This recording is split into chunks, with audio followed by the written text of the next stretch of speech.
नमस्कार, मैं धनंजय कुमार, द नागरिक में आपका स्वागत है।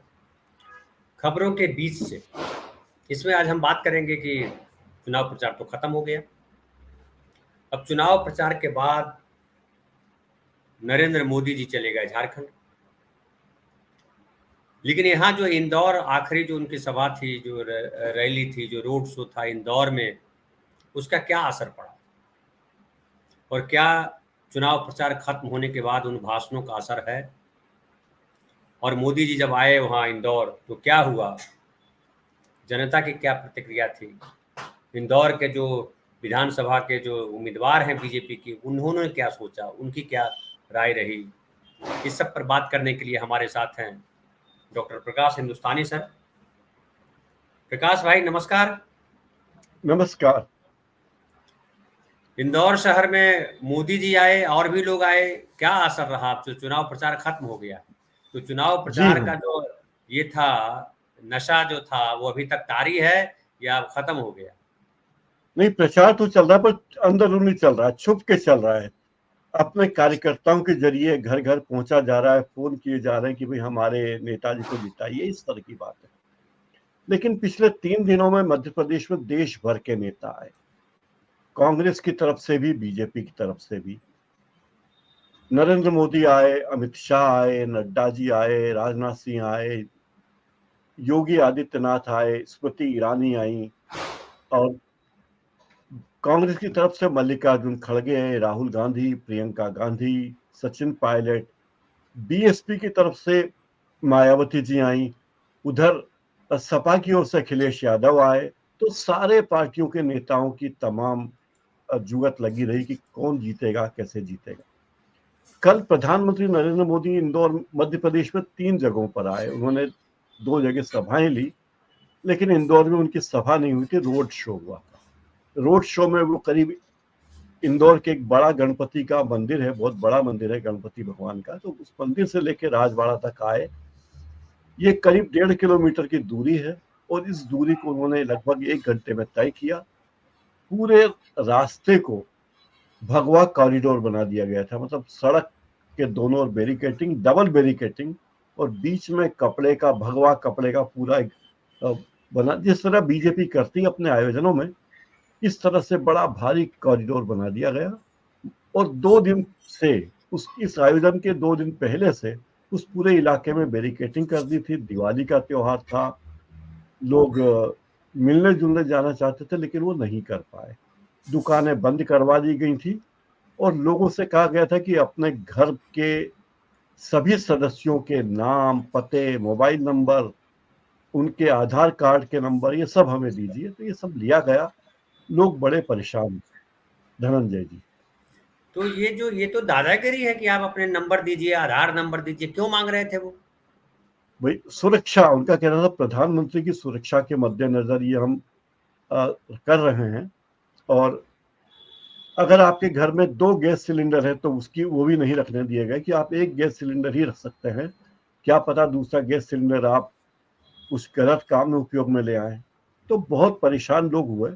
जब भी मोदी जी आते हैं, अमित शाह आते हैं, तो लोग परेशान हो जाते हैं, लोग हाथ तो जोड़ते हैं कि एक भैया बात मत मुझे आओ। बताइए प्रकाश भाई, मुझे बताइए, प्रधानमंत्री आए या गृह मंत्री आए, उनके साथ तो सिक्योरिटी का जो है लाखों रुपए डेली खर्च होता है और उनके लिए सब कमांडो होते हैं, तमाम तरीके की सिक्योरिटी होती है। उनके आने से पहले तमाम तरीके की जांच होती है। उनको क्या खतरा था जो आम नागरिकों से? और आम नागरिकों की सिक्योरिटी का कौन ध्यान देगा? आपने आधार कार्ड ले लिए, फलाना ले लिए, सब दे दीजिए। आप ये करने का क्या मतलब? आम आदमी इससे परेशान हुआ, लेकिन आम आदमी का क्या रिएक्शन आपने महसूस किया? ये तो बड़ी बदमाशी की बात है। हाँ, उस क्षेत्र के जो लोग रहने वाले थे वो बहुत परेशान हुए। उन्होंने बहुत शिकायतें भी की लेकिन उस पर कोई सुनवाई नहीं हुई। जो लोग उस इलाके में खरीदारी करने गए थे, मिलने जुलने गए थे, वो भी परेशान हुए। उस इलाके की, रास्ते की सभी बिल्डिंगों की छतों पर सुरक्षा बल तैनात थे। उनके हाथों में दूरबीन थी, कैमरे थे। लोगों को रोका गया, अनावश्यक आवाजाही न करें ये भी कहा गया। और कहा गया कि प्रधानमंत्री जी की सुरक्षा के मद्देनजर ये एहतियातन कार्रवाई है, ये अधिकारियों ने कहा। लेकिन मोदी भक्त तो भक्त हैं। उन्होंने भगवा कॉरिडोर के दोनों ओर काफी भीड़ लगाई। जय जय मोदी, हर हर मोदी, मोदी मोदी बहुत सारे नारे लगाए, लेकिन मोदी जी उन सब की अवहेलना करते हुए चले गए। एक बात और है कि मोदी जी जब कल इंदौर आए थे तो बहुत थके हुए थे ऐसा लगा, और वो रोबोटिक तरीके से अपना हाथ हिला रहे थे, इधर कभी ये हाथ हिलाए कभी ये हाथ हिलाए। उनके मुस्कान भी रोबोटिक थी, लगा नहीं कि दिल से मुस्कुरा रहे हैं। बहुत थके हुए हैं, या उदास हैं, या परेशान हैं, या निराश हैं, ये लगा। वरना कोई उत्साह नहीं था उनके चेहरे में, न बातों में कोई जोश था। हालांकि इसके पहले उन्होंने सभाओं में लंबे लंबे भाषण दिए थे, तो भाषण देकर थक गए होंगे भाई, हो सकता है थक गए हों, इसलिए यहाँ उन्होंने कोई इस तरह की बात नहीं की। ये कहा कि इंदौर में कोई भाषण नहीं होगा, केवल रोड शो होगा। और वो केवल एक रोड शो हुआ। उस रोड शो की खूबी ये रही कि इंदौर में जितने बीजेपी के उम्मीदवार थे, उन्होंने उन उम्मीदवारों से भी मिलने की जरूरत नहीं समझी। मतलब जिनके प्रचार के लिए मोदी जी आए कि भाई हमारे इन उम्मीदवार को जिताइए, उनसे मिलने की जरूरत उन्होंने नहीं समझी। आप शादी में जाएं और आपको लगे दूल्हा दुल्हन से क्या मिलना, आप तो खाना खा के आ जाओ, तो ऐसा ही लगा धनंजय। तो उन उम्मीदवारों के क्या रिएक्शन थे, उनके प्रशंसकों के क्या रिएक्शन थे? देखिए, उम्मीदवार तो बहुत निराश हुए, लेकिन उन्हें अपना फेस सेव करना था, तो उन्हें बेचारों ने कहा कि नहीं नहीं, हम तो मोदी जी से एयरपोर्ट पे मिल लिए थे। फिर हमने कहा क्यों मोदी जी का टाइम बर्बाद करें, हमारे प्रधानमंत्री हैं। तो एयरपोर्ट पे जब वो आए तो हमने उनकी अगवानी कर ली, उन्हें फूल पत्ती दे दी। हालांकि एयरपोर्ट पर किसी को अंदर आने की अनुमति थी नहीं। तो अब आखिर क्या करें, लेकिन सबसे समझदार निकले कैलाश विजयवर्गीय। बीजेपी के महासचिव ऐसे थोड़ी बने। तो उन्हें जब पता चला कि प्रधानमंत्री की के रथ पे न तो वो होंगे न शिवराज सिंह चौहान होंगे, केवल एमपी बीजेपी के अध्यक्ष होंगे, वी डी शर्मा, वो मोदी जी के साथ तो सुरक्षा कर्मी थे। तो कैलाश विजयवर्गीय जी ने एक रास्ता निकाला। वो रास्ता थी कि जब 6 बजे रैली थी, रोड शो होना था, तो उसके 40 मिनट पहले उन्होंने पूरे रोड का निरीक्षण किया और कहा कि मैं व्यवस्था का जायजा ले रहा हूं कि यहाँ व्यवस्था अच्छा। कैसी। और इस बहाने उन्होंने सारे मतदाताओं से हेलोआई किया, क्योंकि इस पूरे रोड शो का जो रास्ता था वो उसमें से अधिकांश 3/4 हिस्सा उन्हीं के क्षेत्र का था। तो इस बहाने उन्होंने अपने विधानसभा क्षेत्र के लोगों से मुलाकात कर ली, उन्हें याद दिलाया, और एक तरह से अपना प्रभाव दिखाने की भी कोशिश करी कि देखिए मैं कितना महत्वपूर्ण कैंडिडेट हूँ जो विधानसभा का चुनाव लड़ रहा हूँ, ना मुरादों मुझे वोट दो, क्योंकि मैं प्रधानमंत्री जिस रास्ते से गुजरेंगे मैं उस रास्ते का निरीक्षण कर रहा हूँ, ये तय कर रहा हूँ कि रास्ता ठीक है। धनंजय जी। ये बतलाइए, मोदी जी के जो भक्त हैं वो तो खैर चलिए, वो आंख मूंद करके श्रद्धा भाव में होंगे, लेकिन बाकी जो नागरिक हैं, या सब इंदौर में मोदी भक्त ही हैं? इंदौर में सब मोदी भक्त नहीं है, लेकिन इंदौर के जितने मोदी भक्त थे उनमें से अधिकांश वहां गए जरूर थे। भक्त लोग जरूर गए थे। भाई सिंहस्थ का मेला लगेगा तो शिव जी को चाहने वाले पहुंचेंगे ही, तो पहुंचे। अब शाहरुख खान आ जाए तो शाहरुख खान के फैन तो पहुंचेंगे ही, तो सारे लोग पहुंचे। दूसरी बात यह कि इंदौर जरा अलग शहर है। यहाँ के लोग जीवन की मस्ती लेते हैं। उन्हें भले ही मोदी से मतलब ना हो, उन्हें भले ही बीजेपी से मतलब नहीं हो, उन्हें भले ही चुनाव से मतलब नहीं हो, लेकिन इस बात से बहुत मतलब है कि देखें तमाशा कैसा हुआ, मोदी जी किस गाड़ी में आए, कितने लोग थे, कैसे कपड़े पहने थे, क्या बोलते हैं वो। और दूरदर्शन की गाड़ी पर, हमारे दूरदर्शन चैनल की एक बड़ी गाड़ी उनके साथ चल रही थी, उनका कवरेज कर रही थी। बड़ी बड़ी क्रेनें लगी हुई थी, जो कैमरा क्रेन होती है वो उनके साथ गाड़ियों में लगी हुई थी। कुछ गोदी मीडिया के चैनलों के एंकर रिपोर्टर उनके आगे रोड शो वाले मार्ग में अपनी गाड़ी लेकर चल रहे थे विशेष अनुमति से। और पूरे रास्ते में वे जहां जहां मोदी जी गुजर रहे थे उस रास्ते का लाइव कवरेज राजवाड़ा चौराहे पर लगे बड़े बड़े एलईडी स्क्रीन पर दिखा रहे थे कि मोदी जी अब यहाँ पहुंचे और मोदी जी यहाँ पहुंचे। इसका जनता से वोटों से जनता की भलाई से कोई मतलब नहीं है। एक इवेंट था कि साहब मिस इंडिया कंपटीशन होता है तो लोग चले जाते हैं कि मिस इंडिया हुआ, प्रधानमंत्री जी आए सड़क पे, अरे मोदी जी, अच्छा लोग थे कि मोदी आया, मोदी सड़क पे आया, अरे मोदी को देखो चलो, अरे मोदी ने बाय बाय किया, ये देख जगह है लोग। नहीं, लेकिन ठीक है, वो तो मोदी जी हर किसी चीज को इवेंट करते हैं, वो अलग बात है, वो तो उनको उनका करना है। लेकिन जो आम पब्लिक है, जो न मोदी जी का भक्त है, बल्कि वो किसी का भक्त नहीं है, वो नागरिक है, उसको इतनी सारी परेशानी हुई, उसका रिएक्शन क्या है? क्या वो वोट देंगे बीजेपी को? देखिए, उनका ये कहना है कि वोट तो हमें जिसको देना है हम उसी को देंगे। लेकिन प्रधानमंत्री आए तो देखने जाने में क्या हर्ज है भाई? देखे तो सही प्रधानमंत्री कैसा रोड शो कर। नहीं, प्रधानमंत्री देखने जा रहे हैं, उनकी बात नहीं कर रहा हूँ मैं। हाँ, बात कर रहा हूँ जिनका कार्ड लिया गया, जिनसे कहा गया सिलेंडर हटाओ, जिनसे कहा, जो परेशानी की बात है, उन नागरिकों की नहीं, वो बात कर। उन्होंने कुछ नहीं, वो उन्होंने क्या किया? पुलिस की व्यवस्था की में मदद की उन्होंने। कोई चारा था नहीं। घरों के दरवाजे खिड़कियां बंद कर दिए गए थे, दुकानें बंद करवा दी गई थी, हर मकान की छत पे सुरक्षा कर्मी तैनात थे, ये सब हुआ। लेकिन लोगों का ये कहना है कि प्रधानमंत्री को दिवाली के टाइम पे नहीं आना था। आते तो दिवाली के बाद आते, जब काम धंधे का टाइम नहीं होता तब आते, क्योंकि जब भी आते हैं बहुत परेशान हो जाते हैं, दुकान धंधा बंद हो जाता है, ठेले वाले, गुमटी वाले, खोमचे वाले हटा दिए जाते हैं, 2-2 3-3 दिन तक परेशानी होती है। तो इस बात पर निगाह रखनी चाहिए। लेकिन क्या करते, चुनाव प्रचार तो का आखिरी दिन तो आज हो गया है, कल हो गया है। तो चुनाव प्रचार के पहले उन्हें कुछ कुछ करना ही था, ये बताने के लिए कि देखिए मैंने कितनी मेहनत की। और शायद उन्होंने बीजेपी के तमाम उम्मीदवारों के सामने उनकी तारीफ नहीं की, उनका परिचय नहीं कराया लोगों से, मंच पे खड़े होकर उन लोगों से हाथ नहीं मिलाया।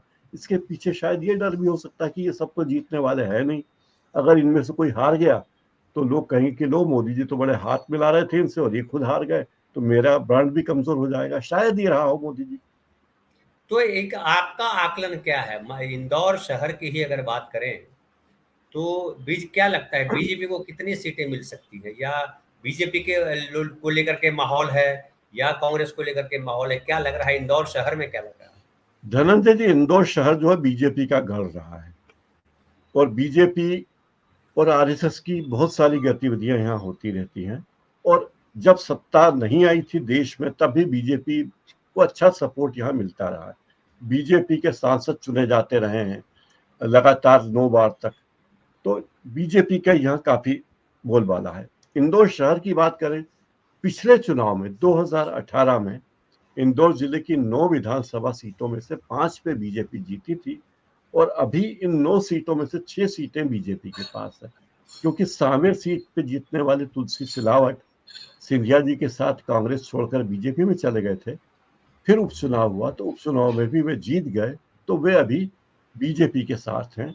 इस तरह 6 में से 3 सीटें फिल वक्त कांग्रेस के पास है, 6 सीटें बीजेपी के पास है। अब जो चुनाव होने वाला है 17 तारीख को जो मतदान होगा, अनुमान है कि इसमें से भी 5 सीटें बीजेपी को मिल सकती है, 4 सीटें कांग्रेस को मिल सकती है, या 6 सीटें बीजेपी को मिल सकती है, 3 सीटें कांग्रेस को। क्योंकि इसका एक कारण और है, जो टिकट वितरण हुआ है कांग्रेस का वो बड़ा दोषपूर्ण रहा है, ऐसा लोगों का कहना है। जैसे इंदौर की एक सीट है महू, अंबेडकर नगर। महू से कांग्रेस के कद्दावर नेता हैं अंतर सिंह दरबार, 2 बार विधायक रहे, 2 बार उन्होंने और चुनाव लड़ा, वो हार गए। लेकिन कांग्रेस ने उन्हें इस बार टिकट नहीं दिया, इस बार टिकट दिया रमाशंकर शुक्ल को। वो शुक्ला जी वो शख्स हैं जो पहले बीजेपी में थे और अब कांग्रेस में आए। और अब दरबार का कहना है कि देखिए, दल बदलू को आपने टिकट दे दिया, जो बीजेपी के लिए लाइबिलिटी था, अब हमारे लिए लाइबिलिटी, लेकिन आपने मुझे टिकट नहीं दिया। तो वो दरबार साहब अपने इंडिपेंडेंट खड़े हो गए, और उनका महू के उस पूरे ग्रामीण इलाका में अच्छा वोट है, तो टिकट गलत दिया गया। ये शिकायत लोगों के। अच्छा, तो अच्छा, पूरे अगर हम बात करें आपसे, अब आगे बढ़ते हैं, इंदौर से बाहर निकलते हैं, पूरे मध्य प्रदेश की बात करें, तो जो प्रधानमंत्री गए वहाँ, झारखंड गए, झारखंड में उन्होंने जो है आदिवासियों के लिए वो बिरसा मुंडा के गांव गए, वहाँ पे जा कर के उन्होंने भाषण किया, उनके परिवार के लोगों से मिले और कहा कि जो है कि हर जगह जो भावुकता वाला भाषण देते हैं वो, कि हम धन्य हुए कि बिरसा मुंडा जी के गांव आए और आप लोगों से मिलने का अवसर मिला। ये भी कहा कि हमने आखिरी आदमी का नमक खाया है, मोदी जो नमक खाया है वो चुकाएगा। क्या इन बातों का प्रभाव आपको, मध्य प्रदेश में भी इस तरह की बातें की उन्होंने, क्या उसका प्रभाव आपको दिखाई पड़ता है? देखिए, मध्य प्रदेश में लगभग 30% पिछड़े वर्ग की सीटें हैं, अजा अजा की सीटें हैं। इन सीटों पर प्रभाव डालने की कोशिश मोदी जी ने की। लगे कि प्रधानमंत्री मोदी जी वनवासियों के, आदिवासियों के कितने हितैषी हैं, बिरसा मुंडा, भगवान बिरसा मुंडा को कितना मानते हैं। मध्य प्रदेश में उन्होंने टंटिया मामा लोक बनाने की अनुमति दी है, जो शिवराज सिंह बना रहे हैं। आदिवासी नेताओं को बहुत समर्थन दे रहे हैं। ये सारी बातें बीजेपी सोच रही है, बीजेपी के दिमाग में यही है। लेकिन कोई बीजेपी के दिमाग में उस वर्ग का कल्याण होगा, ये सोचना तो ठीक बात नहीं, क्योंकि सरकार ने जो योजनाएं बनाई, बीजेपी की योजनाओं से नाराज होकर ही 2018 के चुनाव में जय आदिवासी युवा संगठन सामने आया था। और उस युवा संगठन ने कहा था कि हमें जितना अधिकार है, हमें जितनी सीटें मिलती हैं, हमारा कोई भी नेता अभी तक आजादी के इतने साल बाद भी 1956 में एमपी बना था, तब से लेके अब तक एक भी आदिवासी मुख्यमंत्री पद तक नहीं पहुंच पाया, जबकि विधानसभा में हमारे लोगों की संख्या काफी बड़ी होती।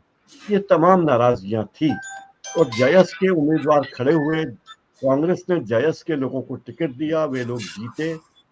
और चूंकि कांग्रेस के चुनाव चिन्ह पर वे लड़े थे, तो इसका फायदा कांग्रेस को मिला। बीजेपी की सरकार पिछली बार नहीं बन पाई। तो मोदी की निगाहें कहीं और है, निशाना कहीं और। बिरसा मुंडा उन्हें याद आ रहे हैं चुनाव के पहले, लोगों को याद दिलाने के लिए कि मैं हूं। और आपने देखा होगा चैनलों में जिस तरह कवरेज हुआ मोदी जी का, जो इमोशनल कार्ड उन्होंने खेला, तो उन्हें लगता है कि इससे मुझे अजाजा सुरक्षित सीटों पर बड़ा फायदा होगा। ये मोदी जी के ख्याल में होगा। अजाजा मतलब अनुसूचित जनजाति, मैं दर्शकों जी, को बता दूं, अजाजा में कहीं गड़बड़ा न जाए। अनुसूचित हाँ, जनजाति, एसटी, जिनको आदिवासी भी कहते हैं, उन्हीं को हाँ, एसटी, शायद हम, एसटी, जी, शेड्यूल ट्राइब। शेड्यूल ट्राइब, हाँ, अंग्रेजी में कहते हैं। तो वो संवैधानिक नाम जो है उनका अनुसूचित जनजाति है।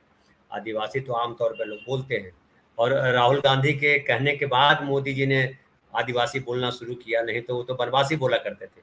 और आरएसएस के लोग ही बनवासी कल्याण परिषद उनका है, आदिवासी कल्याण परिषद नहीं है, बनवासी कल्याण परिषद है, तो वो तो है।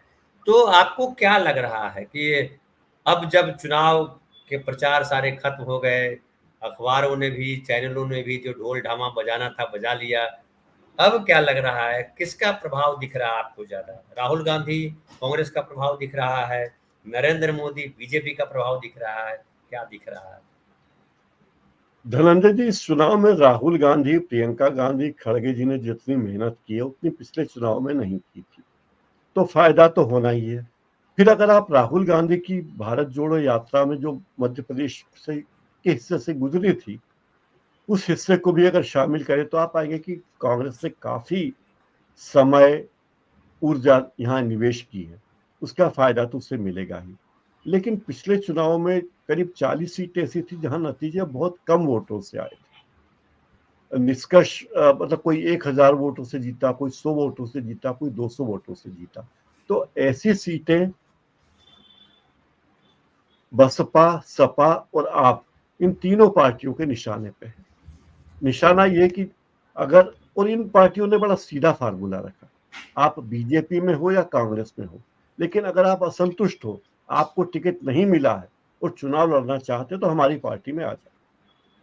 तो इस तरह बहुत सारी सीटों पर, करीब 30 सीटों पर फैसला करने में ये छोटी पार्टियां महत्वपूर्ण भूमिका निभाएगी।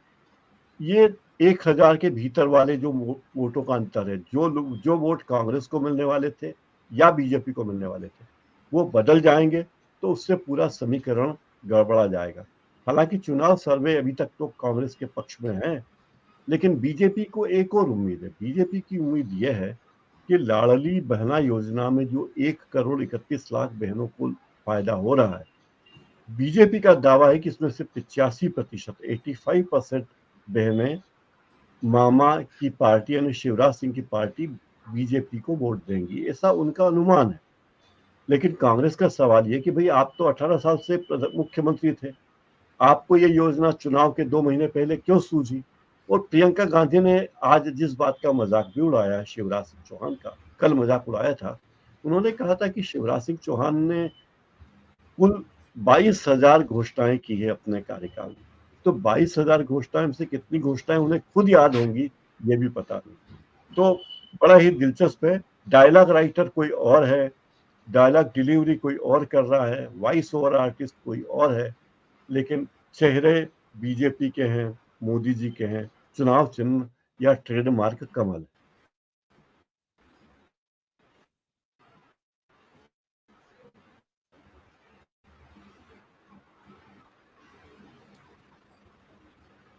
एक और सवाल, आखिरी सवाल मैं करूं कि आपको क्या लग रहा है कौन सा मुद्दा वहां जो है सबसे ज्यादा प्रभावी दिख रहा है? वो धर्म का मुद्दा है या रोटी रोजगार का मुद्दा है या और कोई मुद्दा है या लाडली बहना जो कहा वो है, जिसको कहते हैं कि पैसे बांटे जा रहे हैं वो है? कौन सा मुद्दा आपको लगा कि बड़ा प्रभावी है? सबसे बड़ा मुद्दा है रोजगार, महंगाई और किसानों की समस्याएं जो लगातार उपेक्षित हो रही हैं। किसानों पर भारी कर्ज है। धान का खरीद मूल्य सरकार ने बढ़ाया, लेकिन अब जाके बढ़ाया है। गेहूं का खरीद मूल्य बढ़ाया है, लेकिन मध्य प्रदेश में सोयाबीन बहुत होता है, दलहन बहुत होती है, अरहर मूंग बहुत बड़ी मात्रा में होता है किसानों की। तो ये किसानों की समस्याएं बड़ी निर्णायक होती है। जब यहाँ प्याज के दाम या टमाटर के दाम घटते हैं, 2-2 रुपए किलो प्याज बिकता है, 1-1 रुपए किलो टमाटर बिकता है, किसान अपने माल को मंडी में बेचने के बजाय सड़क पे फेंक देते हैं। ये सारे मुद्दे लोगों के जहन में है। उनको लगता है कि समस्याओं का स्थायी समाधान जरूरी है। ये टेम्परेरी समस्याओं का हल अंतिम समाधान नहीं है कि आपने कहा चलिए अभी ये चीज हुई और हम इसका उपाय करते हैं। कांग्रेस ने जो घोषणाएं की है, कल ही कांग्रेस का एक विज्ञापन छपा था पूरे पूरे पन्ने का। उन्होंने कहा था कि हम प्रत्येक गरीब परिवार को 15,000 रुपए महीने तक की आर्थिक सहायता उपलब्ध कराएंगे, जो साल की 1,80,000 रुपए होती है। उनका कहना है कि अलग अलग योजनाओं में गैस सस्ती, बिजली का बिल सस्ता, बहनों के लिए जो सहायता योजना है, कल्याण योजना, उसमें 1,500 रुपए, इस तरह हम हर परिवार को 1,500 रुपए की मदद, 15,000 रुपए की मदद हर महीने और 1,80,000 रुपए की मदद हर परिवार को देंगे। अगर लोगों ने इसे गंभीरता से लिया तो ये बाजी पलट सकती है, क्योंकि हमारे प्रधानमंत्री तो अब तक फ्रीबीज का कल बहुत निंदा करते थे। रेलवे में भी वरिष्ठ नागरिकों को मिलने वाली सुविधा बंद कर दी गई और कहा हम इसे बहाल नहीं करें। तो सरकार को लगता है कि जो भी सुविधा इस देश की जनता को मिल रही है वो सरकार का रहमो करम है, सरकार की दया है, वरना वे लोग तो जीने के लायक भी नहीं है। तो ये चीजें बड़ी मायने रखती है। महंगाई से लोग परेशान हैं ही, रोजगार का नहीं होना। प्रियंका गांधी और राहुल गांधी बार बार ये बात कहती कि मध्य प्रदेश में रोजगार है ही नहीं। रोजगार है तो ये है कि भाई चुनाव आ रहे हैं, मोदी जी आएंगे तो उनकी सभा में भीड़ इकट्ठी करनी है, 15 दिन के लिए, 1 हफ्ते के लिए काम पे आ जाइए, इतने फूल ले आइए, इतने फूल माला ले आइए, मोदी जी पर फूल बरसा दीजिए, हो गया काम खत्म। तो ये रोजगार है। सरकार ने रोजगार की कोई व्यवस्था नहीं की। एक और चीज कांग्रेस के घोषणा पत्र में बहुत महत्वपूर्ण है। कांग्रेस ने कहा कि हम ओल्ड पेंशन स्कीम लागू करेंगे। जिस व्यक्ति ने सरकार के लिए अगर न्यूनतम 20 साल भी सेवा दी है तो हम उसके बाकी जीवन की परवाह हम करेंगे, और ये करके सरकार उन पर कोई एहसान नहीं करेगी। सरकार का दायित्व है कि जो व्यक्ति अपनी जिंदगी के महत्वपूर्ण 20 साल, अपनी जवानी के 20 साल सरकार को दे देता है, सरकार का काम है कि वो उस, सरकार का दायित्व है कि वो उसकी मदद करे। तो इसलिए उसकी मदद की जा रही है, इसे अन्यथा में न लिया जाए, और इसे कांग्रेस ने चुनावी मुद्दा बना लिया है। तो कांग्रेस का चुनावी मुद्दा ये है। अच्छा, तो मतलब आपको ऐसा लग रहा है, कुछ आपका अनुमान है कि किसको बढ़त मिल सकती है, किसके पक्ष में चीज, आपका अपना आइडिया क्या है? सर्वे तो छोड़ दीजिए, सर्वे जो करते हैं 3 से 5% एरर बता देते हैं, फिर तो वो गड़बड़ ही मुझे लगता है। जब जी पिछली बार कांग्रेस पार्टी की सीटें ज्यादा आई थी, लेकिन वोट जो है कम थे कांग्रेस के, हाँ, बीजेपी के वन वोट पॉइंट। ज्यादा थे। जी, 25-30 हजार का मुझे याद आ रहा है जहां तक अंतर था वो। तो फिर वो तो जी मतलब ही नहीं है, 3-5% आप जब एरर दिखा रहे हो तो क्या आपका क्या अनुमान है, एक आपके देखिए, अंदर क्या दोनों आता है? दोनों पार्टियां दावा करें कि हमें 150 सीटें आएगी। 150 मतलब सीटें तो 230 है। जाहिर है हाँ। एक पार्टी की हालत खराब होगी। और पत्रकार के रूप में भविष्यवाणी करना सेहत के लिए अच्छा नहीं होता संजय जी। तो मैं यही नहीं, मैं कहूंगा। ये नहीं कह रहा हूँ कि किसको कितनी सीटें आएंगी, लेकिन एक आपको एज मिलता हुआ क्या दिख रहा है? मुझे आपको लगा कि अपनी फीलिंग क्या आ रही है, क्योंकि आप बहुत जगह घूमे हैं। मुझे लगता है कि कांग्रेस को एज मिल रही है। बीजेपी ने उस एज को कम करने के लिए पिछले कुछ दिनों में काफी अच्छी रिकवरी करने की कोशिश की है अपने नेताओं को बुलाकर, योजनाओं के माध्यम से, लेकिन वो उसमें कितना सफल हो पाती है ये अभी कहा ये नहीं। तो 3 दिसंबर को पता चलेगा। जी। बिल्कुल। बहुत बहुत बहुत धन्यवाद प्रकाश भाई, आपने वहाँ की बातें बतलाई हमारे दर्शकों को, और जो दर्शक आपके साथ जुड़े, हमारे साथ जुड़े हुए थे, उनका भी बहुत बहुत धन्यवाद। तो प्रकाश भाई धन्यवाद। बहुत बहुत धन्यवाद।